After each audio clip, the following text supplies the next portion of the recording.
Live from New Delhi, you're watching DD India Live, India's voice to the world. I'm Tanvi Taneja, coming up in the next 30 minutes. India clarifies that there was no security breach attempt by protesters at Bangladesh High Commission in New Delhi, reiterates its commitment to the safety of foreign missions under the Vienna Convention. Prime Minister Modi says the ammonia-urea fertilizer project in Namrup will boost agriculture across Assam and the northeast. PM also pays homage to the martyrs of the Assam movement in Guwahati.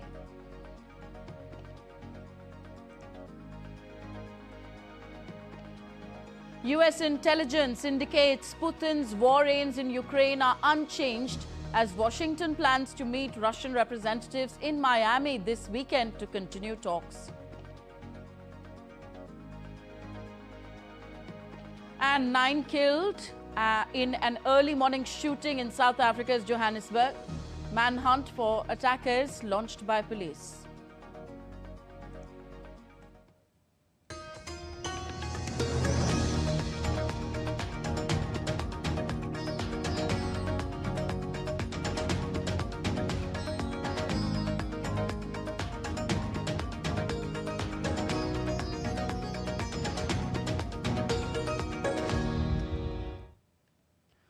India's Ministry of External Affairs on Sunday clarified that a gathering of 20 to 25 youth outside the Bangladesh High Commission in New Delhi on December 20th was a peaceful protest against the killing of Deepu Chandra Das in Mymensingh and for minority protection in Bangladesh.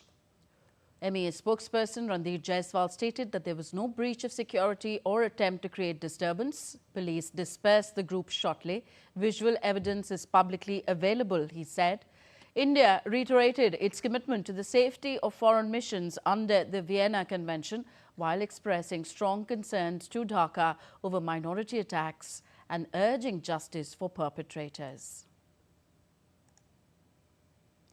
Bangladesh's Editors' Council and the Newspapers Owners Association of Bangladesh will hold a joint protest meeting today to denounce recent mob violence and attacks on media and cultural institutions, raising alarm over press freedom and democratic values. The protest was prompted by a series of coordinated attacks, including vandalism, looting and arson at the offices of Prothomolo and the Daily Star, as well as assaults on cultural organizations Chaya North and Udichi. Editors' Council President and New Age editor Nurul Kabir was also physically attacked during the violence. Meanwhile, Bangladesh's Rapid Action Battalion, RAB, said that no clear evidence of blasphemy has emerged so far in the lynching of a Hindu youth in Mymensingh. Rapid Action Battalion 14 Director Naimul Hassan said that 10 people had been arrested in connection with the killing, including factory floor manager Alamgir Hussain and quality manager Miraz Hussain Akon. According to the battalion, Alamgir forced Deepu to resign and then handed him over to the crowd. The victim was Deepu Chandra Das, who was working at Pioneer Knitwear's BD Limited. He was beaten to death by a mob on Thursday night over alleged blasphemy. His body was later tied to a tree and set on fire, triggering widespread outrage. Deepu's family accused factory officials of pushing him to his death.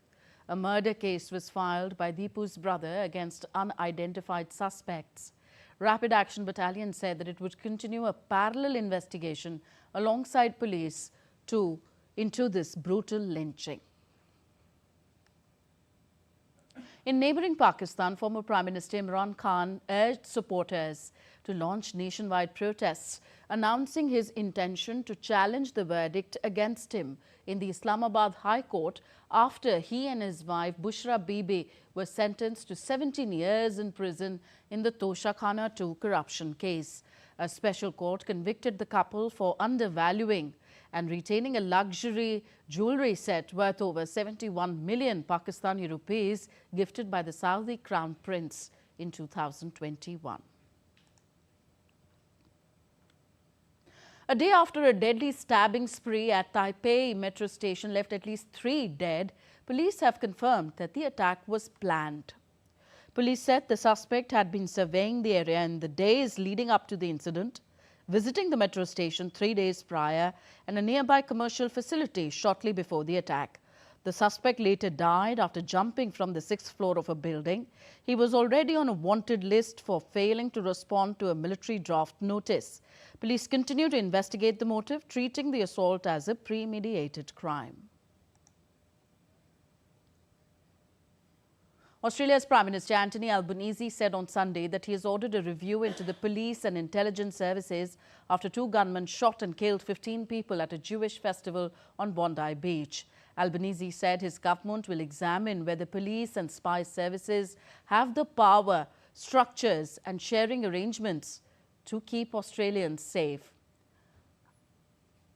Mourners and community members gathered at the Bondi Beach, laying flowers and paying respects as Australia marked a National Day of Reflection for victims. In a nationwide gesture of light over darkness, millions are expected to fill their windows with flickering candles. Sydney Put Australia First rally demands stronger leadership after Bondi shooting. Tens and thousands of people attended the rally, condemning the government and their actions taken in the week since the shooting.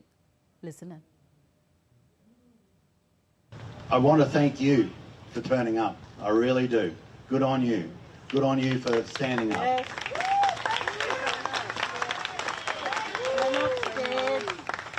And I want to recognise those of the Jewish faith and other faiths and Australians who were murdered, mass murdered at an Australian beach on a Sunday in broad daylight, and for those who have been shot and put into hospital, and pose this question, what the hell has happened to us? You know what he's done?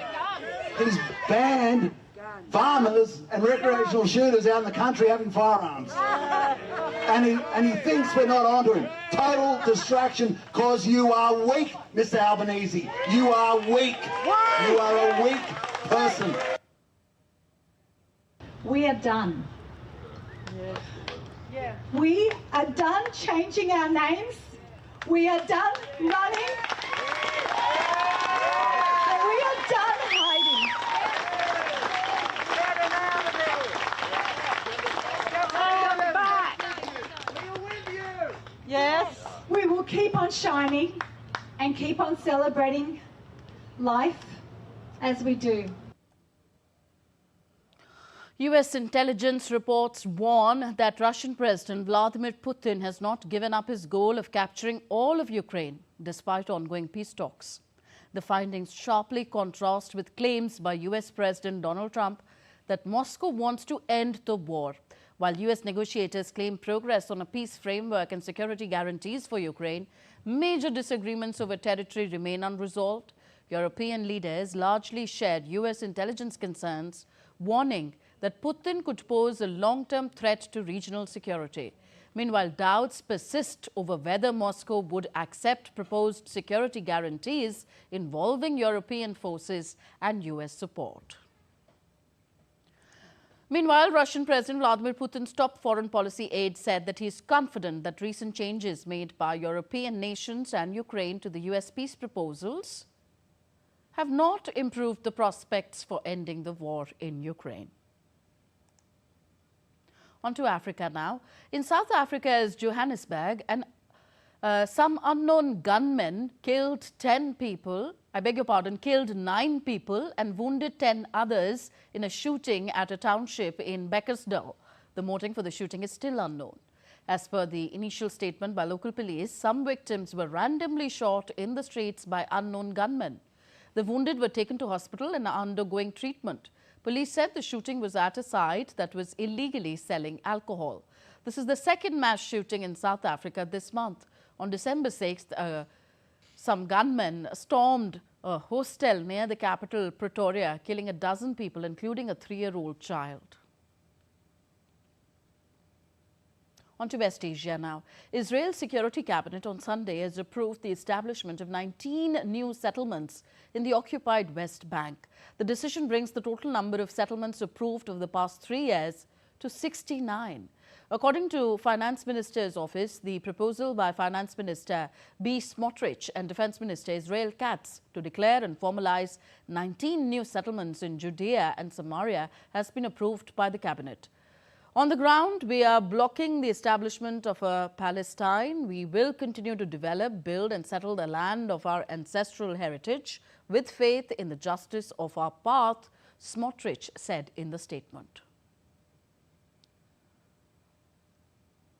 The United States apprehended an oil tanker of Venezuela on Saturday in the latest salvo in a pressure campaign against Caracas. It was the second time in 2 weeks that the U.S. forces have interdicted a tanker in the region and comes days after President Donald Trump announced a blockade of sanctioned oil vessels heading to and leaving Venezuela. U.S. Homeland Security Chief Kristi Noem posted a video of aerial footage that showed a helicopter hovering just above the deck of a large tanker at sea. As per media reports, the vessel was a Panamanian-flagged tanker carrying Venezuelan oil that had recently left Venezuela and was in Caribbean waters. On December 10th as well, U.S. forces seized a large oil tanker off the coast of Venezuela that was carrying sanctioned oil from Venezuela to Iran. The U.S. Justice Department released a heavily redacted trove of files on Friday related to the late sex offender Jeffrey Epstein investigation ahead of 2026 U.S. election. This is the U.S. midterm election. The trove of material released by the department included photographs of former President Bill Clinton and other famous names in Epstein's social circle, including luminaries like Mick Jagger and Michael Jackson. Victims of convicted Jeffrey Epstein expressed anger after a long-awaited cache of records from cases against him were released, with many pages blacked out and photos censored. Meanwhile, a group of lawmakers, including Democratic and Republican representatives, recently criticized the department for its incomplete release of the Jeffrey Epstein files and threatened possible impeachment articles against Attorney General Pam Bondi and her deputy, Todd Blanche. Democrats demanded answers after one image that included a photo of Trump was no longer visible in the Justice Department's online release. The department did not immediately respond to a query about the missing file. Meanwhile, victims of Jeffrey Epstein expressed anger after a long-awaited cache of records from cases against him were released, with many pages blacked out and photos censored.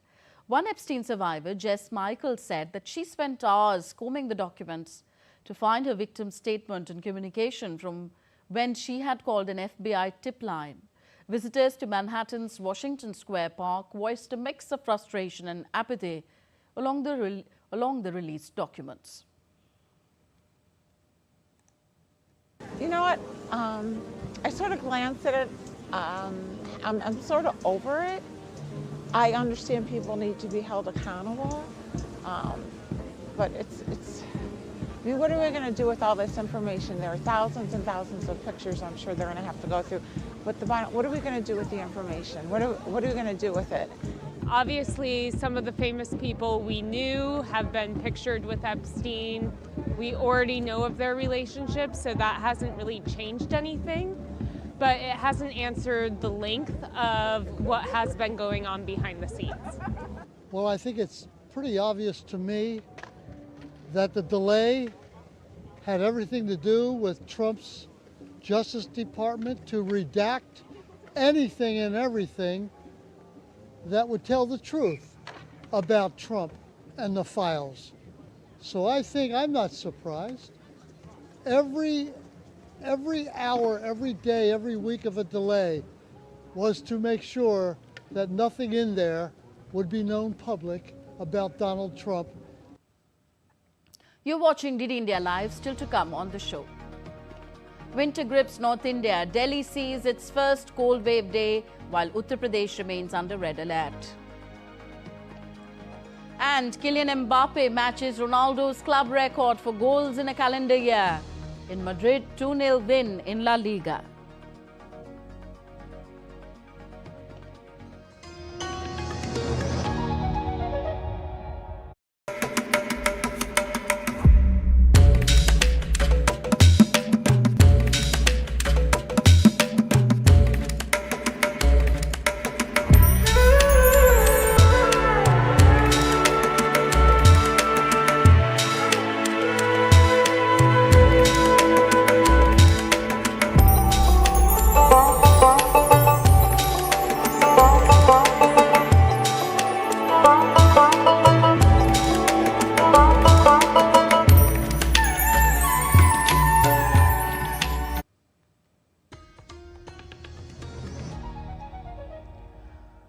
Welcome back. You're watching DD India Live. I'm Tanvi Taneja. Prime Minister Narendra Modi on Sunday laid the foundation stone for the ammonia-urea fertilizer project of the Assam Valley Fertilizer and Chemical Company Limited at Namrup in Dibrugarh district of Assam. Before the ceremony, he performed Bhumi Pujan for the brownfield project located within the premises of the Brahmaputra Valley Fertilizer Corporation Limited. He also inspected the model of the urea plant. The 10,601 crore rupee initiative will produce 12.7 lakh metric tons of urea annually, enhancing fertilizer self-reliance and supporting northeast farmers, generating employment and fostering industrial growth. Additionally, the Prime Minister inaugurated the new terminal building of Lokapriya Gopinath Bordolai International Airport in Guwahati, boosting Assam's connectivity, economy and global outreach. Addressing a rally in Assam's Namrup, Prime Minister Modi emphasized the pivotal role of farmers in building a developed India. He said the government prioritizes farmers' welfare through various schemes, ensuring uninterrupted fertilizer supply via the new urea project. विकसित भारत के निर्माण में देश के किसानों की, यहां के अन्नदाताओं की बहुत बड़ी भूमिका है। इसलिए हमारी सरकार किसानों के हितों को सर्वोपरि रखते हुए दिन रात काम कर रही है। यहां आप सभी को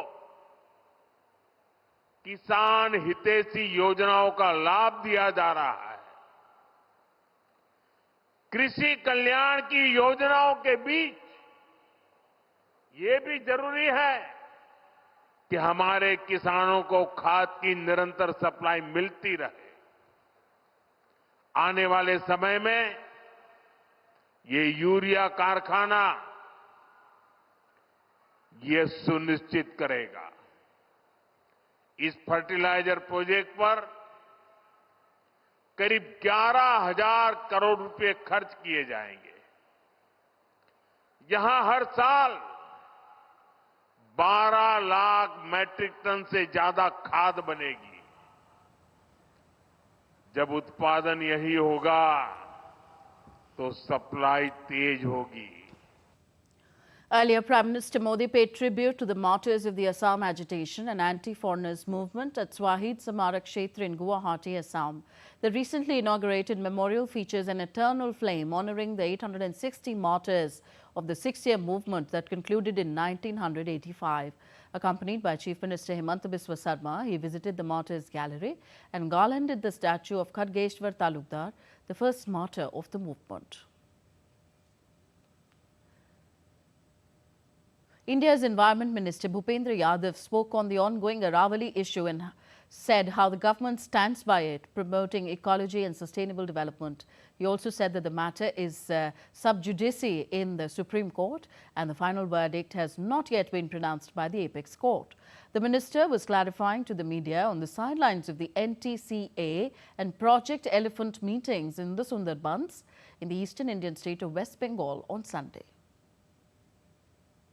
सुप्रीम कोर्ट ने जो निर्णय दिया है, ministry of environment, survey of India, geological survey of India और जियोलॉजिकल सर्वे ऑफ इंडिया में जो इंटरनेशनल स्टैंडर्ड है रिचर्ड मार्फी उसको दिया है।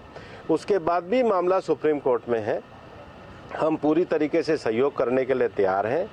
पिछले 2 साल से लगातार स्वयं प्रधानमंत्री जी ने अरावली में वृक्षारोपण किया है।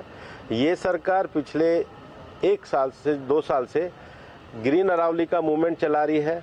हम हर डिस्ट्रिक्ट में अरावली की नेटिव स्पीशीज का एक नर्सरी लगा रहे हैं। हम ग्रीन अरावली के लिए प्रतिबद्ध हैं। Vice President of India C.P. Radhakrishnan attended the birth centenary celebrations of former Prime Minister Atal Bihari Vajpayee as the chief guest in Indore on Sunday. The Vice President was warmly welcomed by Madhya Pradesh Governor Mangubhai Patel, Chief Minister Dr. Mohan Yadav and other dignitaries. The event was organised by the Atal Foundation. Srinagar welcomed the onset of Chilla-i-Kalan, the 40-day harshest winter period, with a brief rainfall on Sunday. The showers provided relief from weeks of dry cold, signalling sharper temperature drops and peak snowfall changes ahead. I beg your pardon, snowfall chances ahead, boosting the valley's scenic charm for tourists. More in our next report. Srinagar woke up to a brief spell of rainfall on Sunday, marking the onset of Chilla-i-Kalan, the 40-day period of harshest winter in the Kashmir valley. The rains brought relief to local residents from the prolonged spell of dry, cold conditions that had plagued the region for the past few weeks. अभी बहुत ज़्यादा dry spell था, तो उसकी वजह से बीमार हो रहे थे बहुत सारे लोग। तो अब बारिश हो रही है, अल्हम्दुलिल्लाह राहत मिलेगी इस चीज़ से। इस टाइम तो अच्छा बन रहा है, क्योंकि यहाँ टूरिस्ट भी आने लगे, बहुत टूरिस्ट आने लगे, क्योंकि वो भी देखना चाहते कि बर्फ़ गिरने वाला, मगर शुक्र अल्लाह का फिर भी गिर रहा है। बारिश तो गिर रही है अभी, तो पहाड़ी इलाकों में बर्फ़ गिरा है, तो गिरने वाला भी यहाँ भी है, वो शुक्र अल्लाह का है, तो गिरना भी चाहिए। तो एक्चुअली कल हमने सुना था शायद सोनमर्ग में गिरा था, पहलगांव में गिरा था, बर्फ़ गिरा था, तो आज हमारी उम्मीद थी आज श्रीनगर सिटी में भी बर्फ़ गिरने वाला है, तो हम भी दुआ करते हैं बर्फ़ गिरनी चाहिए। According to both locals and tourists, snow during the winter months adds to the charm of the valley. The period is known to experience a high footfall of visitors from across the country who come here especially to experience the snowfall in the region during this time of the year. बहुत अच्छा लग रहा है अभी यहाँ आके, अभी बारिश भी हुआ, स्नोफॉल हुआ, तो अच्छा है यहाँ पर। वही देखने के लिए हम लोग आए हैं इधर से। पहलगाम, गुलमर्ग और सोनमर्ग जा रहे हैं, और आज शायद बर्फ भी गिर जाए तो बहुत अच्छा है हमारे लिए भी। Chances of snowfall are maximum and most frequent during Chilla-i-Kalan, with temperatures dropping sharply across the valley during this annual winter phase. According to the local weather office, the Kashmir Valley is set to witness a spell of wet weather with predictions of rain and snow at several places in the coming days. A unique exhibition celebrating spiritual diversity through Indian folk and traditional art opened this week at the Dubai International Arts Centre. The exhibition, titled Deva, showcases approximately 70 artworks inspired by multiple faiths, reflecting unity through artistic expression. The exhibition is being organised by the Indian Folk Art Corridor. The exhibition presents divine themes drawn from Hinduism, Islam, Buddhism and Jainism, offering visitors a journey through India's rich spiritual and artistic heritage. Curated by Vidisha Pandey, the exhibition features a diverse collection of traditional art forms. Dubai-based artist and curator Atul Panse emphasized the importance of such exhibitions in fostering appreciation for India's artistic traditions. This is very unique that we are seeing the Indian folk art and tribal art, also the traditional art. This is not the very first exhibition. We are doing it for last 5 years. I mean, the organization which is holding the exhibition, this is, I think, 5th or 6th exhibition. So we have various range of works here, and also the works which are depicting many other stories in the form of Indian folk art and tribal art.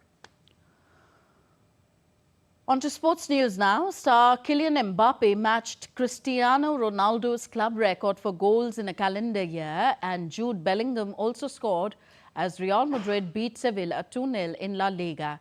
French superstar Mbappe levelled Ronaldo's tally of 59 goals in 2013 by striking home a late penalty after Bellingham sent Madrid ahead with the first-half header. The third consecutive win across all competitions after managing just 2 in the previous 8 games marginally eases the pressure on coach Xabi Alonso. They aim to end the year on a high note after losing top spot in November with 3 consecutive draws. They saw out 2025 with 3 successive wins in all competitions, but it was far from a straightforward success.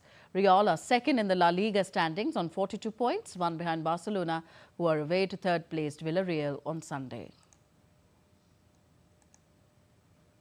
And on to cricket now. Pakistan have pushed India on the brink of defeat after setting a mammoth 348-run target in the Under-19 Asia Cup final underway in Dubai.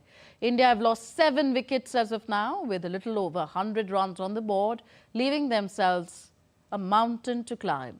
Ali Raza and Mohammad Sayyam ran through Indian batting lineup, not allowing anyone to convert their starts.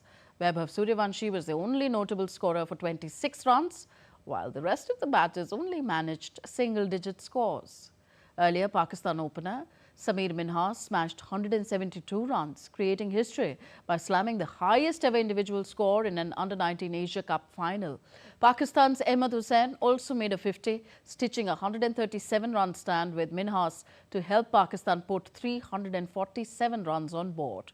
India are aiming to win a record-extending 9th Under-19 Asia Cup crown, while Pakistan are hunting for their first title since 2012. And that's all for this edition of DD India Live. Do let us know your thoughts on the news of the day. Connect with us on our different social media handles at DD India Live. And you can also download our DD India mobile app for quick news and updates on the go. We'll be back with more news as it breaks here on DD India. I'm Tanvi Taneja from all of us here in New Delhi. Thank you for watching. Namaskar.